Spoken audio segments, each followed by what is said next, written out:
Kimberly, good evening to you. Good evening, Jeff. Mr. Obama spent a couple of hours with his economic team ahead of a meeting with some of his congressional opponents next week. His aides say you can probably expect working Saturdays from now on. In his first weekend at work, President Obama went directly to the American people. He asked them to back his economic stimulus plan, and he promised to spend the cash wisely. Instead of politicians doling out money behind a veil of secrecy, decisions about where we invest will be made public. The YouTube address was essentially an end run around Mr. Obama's Republican opponents after he'd failed to win them over in a congressional meeting Friday.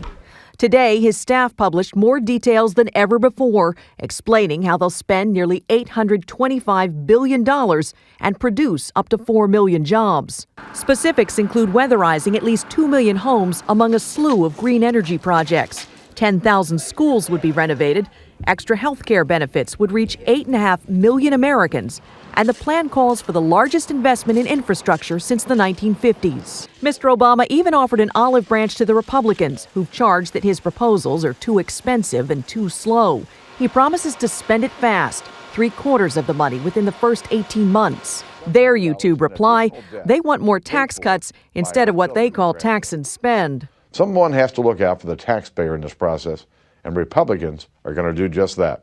They're also balking because this money comes on top of the $700 billion financial bailout from the last White House.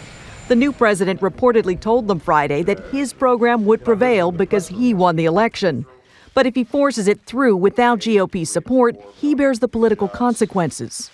As a mathematical matter, the president doesn't need many Republicans. As a practical and political matter, he needs a whole bunch of them, because if the stimulus doesn't work, he needs them to have bought into it.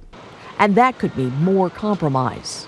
Well, that's the sobering aspect of this job. It's no longer on the campaign trail where you just move on to the next event.